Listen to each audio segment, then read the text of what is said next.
बिस्मिल्लाहिर्रहमानिर्रहीम। अस्सलाम वालेकुम नाज़रीन, मैं अहमद फ़वाद हूँ और आप मेरा यूट्यूब चैनल देख रहे हैं।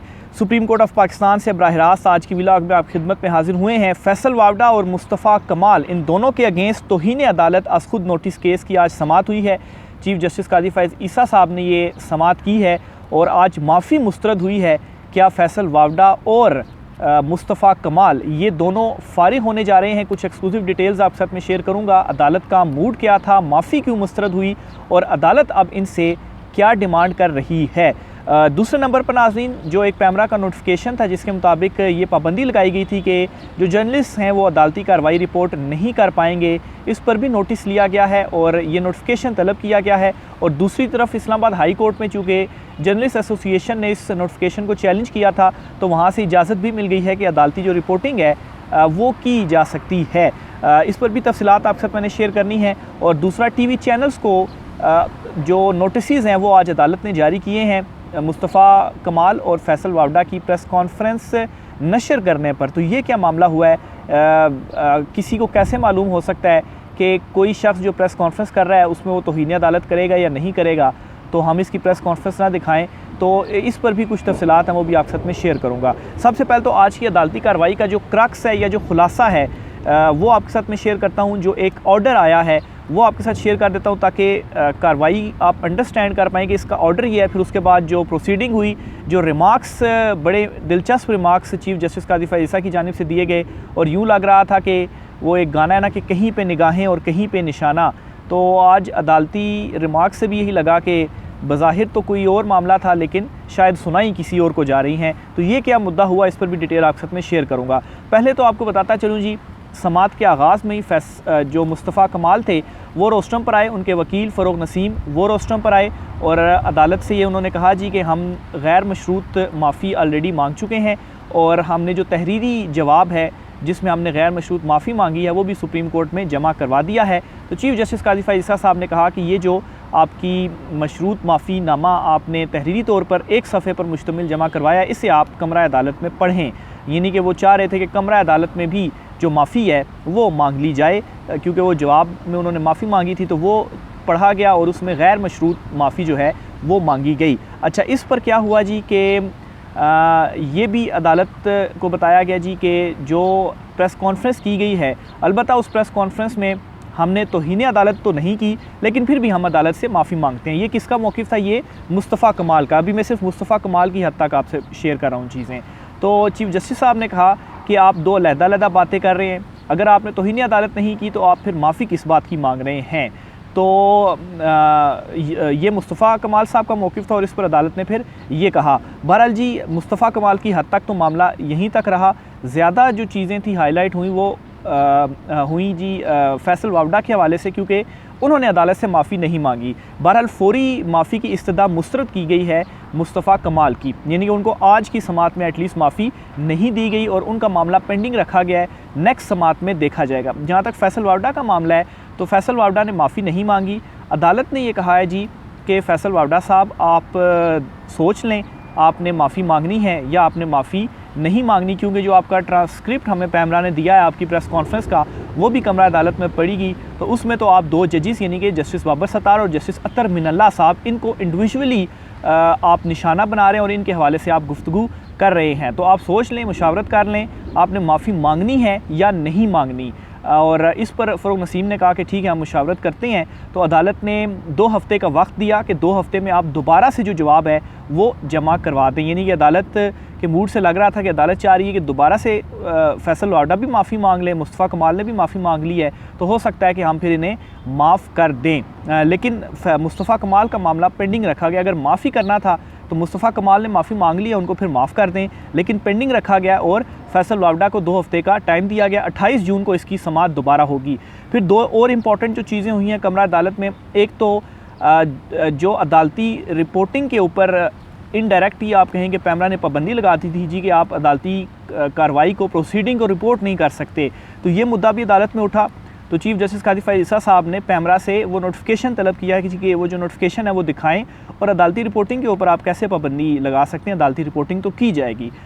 ये एक मामला हुआ और पैमरा के वकील ने कहा कि उन्हें इस हवाले से कोई हिदायत नहीं दी गई, तो उनको भी अगली समात तक मौका दिया गया कि वो नोटिफिकेशन पेश कर दें और फिर इस मुद्दे को मज़ीद डिस्कस किया जाएगा। और जो फ़ाइनल चीज़ हुई आज कोर्ट प्रोसीडिंग में वो ये था कि 34 चैनल्स को नोटिस जारी हुए हैं कि क्यों ना आपके अगेंस्ट तौहीन अदालत की कार्रवाई की जाए, क्योंकि आपने मुस्तफ़ा कमाल और फैसल वावडा की प्रेस कॉन्फ्रेंस को नशर किया, दिखाया और इन्होंने तौहीन अदालत पर मबनी ये प्रेस कॉन्फ्रेंस की। अब यहाँ पर सवाल यह है कि टीवी चैनल्स को कैसे पता चलेगा जी कि ये तो तौहीन अदालत वाली प्रेस कॉन्फ्रेंस कर रहे हैं, पहले से तो नहीं मालूम होता ना, वो तो लाइव चल रही होती है। तो मामला ये होता है कि एक डिले प्रोसीजर के साथ टीवी के ऊपर लाइव भी चीज़ें चलाई जाती हैं, यानी कि 5-1 सेकंड या 7 सेकंड डिले के साथ लाइव चीज़ें चलाई जाती हैं। तो उसमें ये होता है कि अगर वो कोई ऐसा कंटेंट तौहीन अदालत से रिलेटेड है तो वो अदालत उस पर बीप कर देती है, तो वो फिर नशर नहीं होता। तो इस प्रोसीजर के तहत इस चीज़ को रोका जा सकता था। तो अदालत ने टीवी चैनल्स को भी नोटिस दिए हैं जी कि आप भी बताएं। 28 तारीख को अब मज़ीद ये कार्रवाई आगे बढ़ेगी। अब नाज़रीन, इसमें अदालती जो प्रोसीडिंग सारी हुई है, जो आर्गूमेंट्स हुए, आर्गूमेंट्स तो कम ही हुए हैं, लेकिन चीफ़ जस्टिस कादी फ़ाइज़ ईसा साहब ने इसमें ज़्यादा रिमार्क्स दिए हैं और मेरे ख़्याल से ये रिमार्क्स शायद बहुत सारे और लोगों को भी सुनाने के लिए दिए गए हैं। ये कार्रवाई का जो अहवाल है वो मैं सारा आपके सामने रखता हूँ। असल में बारिश हो रही है, मैं ख़ुद इस वक्त एक दरख्त के नीचे बैठा हुआ हूँ, तो हल्की हल्की बारिश अभी भी मेरे ऊपर आ रही है, तो इसलिए ये मैं अपना जो मोबाइल है इसको थोड़ा साफ़ कर रहा था ताकि आपको ये जो प्रोसीडिंग है वो सारे जो मेरे टिकर्स हैं, मेरी ख़बर है, वो मैं आपके सामने रख सकूँ जी।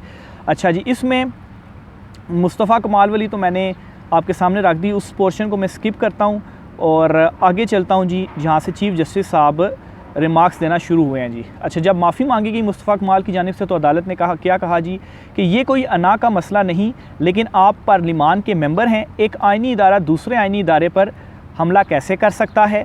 ज़ाहिर सी बात है, पार्लिमान के मेंबर हैं तो वो एक आइनी इदारा है और यहाँ पर कोर्ट है, ये भी आइनी इदारा है और जजेस इसी आइनी इदारे का हिस्सा है, तो आप कैसे ये चीज़ कर सकते हैं?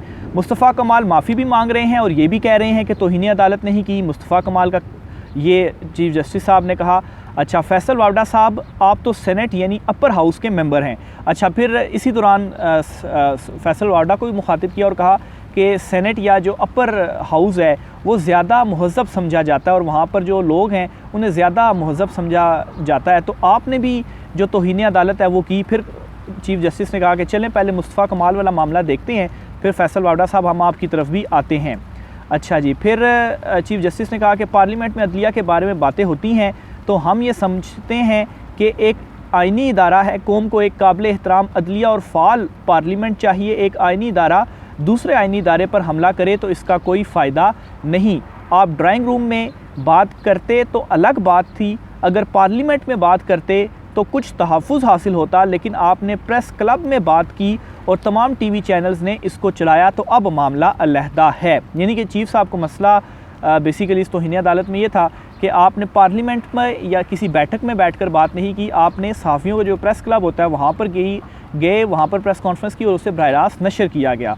तो ये अब जो मामला है वो अब अलग है, अभी जो आपने प्रेस कॉन्फ्रेंस की है। फिर अटॉर्नी जनरल से कहा चीफ़ जस्टिस ने कि अटॉर्नी जनरल साहब आप आर्टिकल 19 पढ़ें, वो क्या कहता है। आर्टिकल 19 में डिसेंसी का लफ्ज़ इस्तेमाल हुआ है। अच्छा, यहाँ पर चीफ़ जस्टिस साहब डिसेंसी के हवाले से ये कह रहे हैं कि आइन का आर्टिकल जो 19 है वो आज़ादी इज़हार राय का राइट देता है, लेकिन वो ये कहते हैं कि डिसेंसी की भी बात की गई है कि ऐसा नहीं होगा कि मादर पिदर आज़ादी है, आपने जो है वो चीज़ों का ख्याल भी रखना है, गालम गलोच नहीं करनी।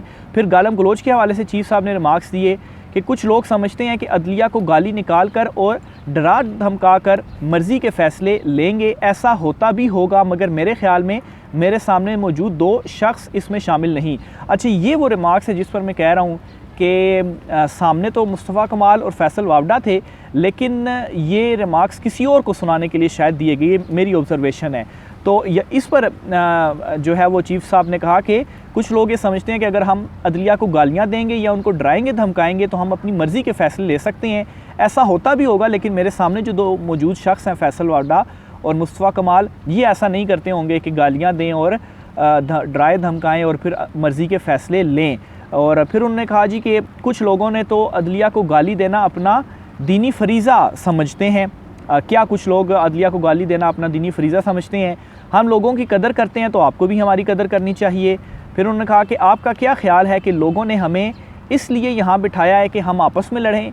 नहीं, लोगों ने हमें इसलिए यहाँ बिठाया कि हम इंसाफ पर मबनी फ़ैसले करें, और आपको पार्लिमान में इसलिए बिठाया गया कि आप कानून साजी करें। ये चीफ जस्टिस काजी फैज़ ईसा साहब ने रिमार्क्स दिए। फिर उन्होंने कहा जी कि अगर आपको ये लगता है कि कोई जज बेईमान है, फ़ैसले ठीक नहीं कर रहा, आप उसके अगेंस्ट जो रेफरेंस है वो भी दायर कर सकते हैं, लेकिन आपने जो है वो रेफरेंस वगैरह तो नहीं दायर किया। अच्छा, फिर इस मौके के ऊपर जो अटॉर्नी जनरल साहब थे वो भी रोस्टम पर आए और उन्होंने बोलना शुरू किया। और आज मेरे ख्याल से टीवी चैनल्स को जो नोटिस इशू हुए हैं उसमें अटॉर्नी जनरल साहब का बड़ा किरदार था। कैसे जी, ज़रा ये सुनिएगा। अटॉर्नी जनरल साहब ने कहा कि जजिस की दोहरी शहरियत की आइन में मुमानत नहीं। इस पर चीफ जस्टिस ने कहा कि जजिस की दोहरी शहरियत का मामला आप क्यों अदालत में डिस्कस कर रहे हैं, ये तो बात नहीं हो रही। तो अटॉर्नी जनरल ने कहा कि जो प्रेस कॉन्फ्रेंस थी उसमें जजिस की दोहरी शहरियत से मुतल्लिक कहा गया था, क्योंकि जस्टिस बाबर सत्तार की दोहरी शहरियत वाला मामला उठा था, तो इस पर फैसल वाडा ने फिर प्रेस कॉन्फ्रेंस की थी। तो इस पर फिर अटॉर्नी जनरल ने कहा कि जजिस के कंडक्ट पर बात करना तौहीन अदालत में आता है। अरकान पार्लियामेंट को बात करते हुए एहतियात करनी चाहिए। पार्लियामेंट में भी जजिस के कंडक्ट को ज़ेर बहस नहीं लाया जा सकता। अदालत को भी इसी तरह ऐवान की कार्रवाई का इख्तियार नहीं। दोनों मुल्ज़िमान को याद दिलाना चाहता हूँ कि अरकान पार्लियामेंट हैं और रुकने पार्लियामेंट दोहरी शहरियत नहीं रख सकता, जो पार्लियामेंट का ही बनाया हुआ कानून है। तो इस पर चीफ जस्टिस ने कहा कि हमारे सामने दोहरी शहरियत का मामला नहीं है, तौहीन अदालत का केस है, तो इसलिए आप इस मामले को छोड़ दें। अब मैं आता हूँ जी टीवी चैनल्स की। एक मिनट में थोड़ा सा स्क्रीन अपनी साफ़ कर दूँ। असल में आप देख रहे होंगे कि मैं थोड़ा सा कोने में भी बैठा हुआ हूँ चूँकि बारिश हो रही थी। अच्छा, आगे चलते हुए चीफ जस्टिस ने कहा कि टीवी चैनल्स कह देते हैं कि फ़लाँ ने तकरीर की, हमने ये चला दी, ये आज़ादी इज़हार राय है। टीवी चैनल्स ने 34 मिनट की जो तकरीर थी यानी कि प्रेस कॉन्फ्रेंस थी उसको नशर किया। क्या अब इन टीवी चैनल्स को भी हम नोटिस करें? तो इस पर मैं अटॉर्नी जनरल ने कहा कि मेरे ख्याल में इनका नोटिस जो है वो बनता है। तो ये वो लम्हा था जी कि चीफ साहब ने पूछा कि हम टीवी चैनल्स को भी कर दें फिर नोटिस। उन्होंने तकरीर चलाई तो अटॉर्नी जनरल ने नफ़ी नहीं की बल्कि कहा जी बिल्कुल उनको भी नोटिस आप करें। फिर चीफ साहब ने कहा जी कि पैमरा ने अजीब कानून बना दिया कि कोर्ट की कार्रवाई रिपोर्ट नहीं हो सकती। ये ज़्यादती है, कार्रवाई क्यों रिपोर्ट नहीं हो सकती? वो जो अदालती रिपोर्टिंग के हवाले से पैमरा का नोटिफिकेशन था उसका फिर जिक्र आया। ऐसी प्रेस कॉन्फ्रेंस नशर होती रही तो कोई मसला नहीं, मगर कोर्ट की कार्रवाई से मसला है। तो चीफ साहब ने कहा कि पैमरा को इसके ऊपर लेना चाहिए था नोटिफिकेशन के प्रेस कॉन्फ्रेंसिस तो होती हैं, इससे आपको मसला नहीं है, लेकिन अदालती कार्रवाई रिपोर्ट हो रही है तो तब आपको मसला है। तो पैमरा के वकील ने कहा कि इस हवाले से भी मेरे पास कोई हिदायत नहीं है। तो अदालत ने कहा कि नोटिफिकेशन ले आएँ और वक्त उनको दे दिया। अच्छा, फिर आगे जी चीफ जस्टिस काजी फैज़ ईसा साहब मज़ीद ये कहते हैं अपने रिमार्क्स में कि ऐसी गालम गलोच किसी और मुल्क में भी होती है। जितनी गालियाँ मुझे पड़ी हैं शायद किसी को ना पड़ी हों, लेकिन मैंने कभी अपनी ज़ात पर नोटिस नहीं लिया। और कहा जी कि मुझे ऊपर वाले से डर लगता है, मुझे जिसने गाली दी इसे भी इंसाफ देना है।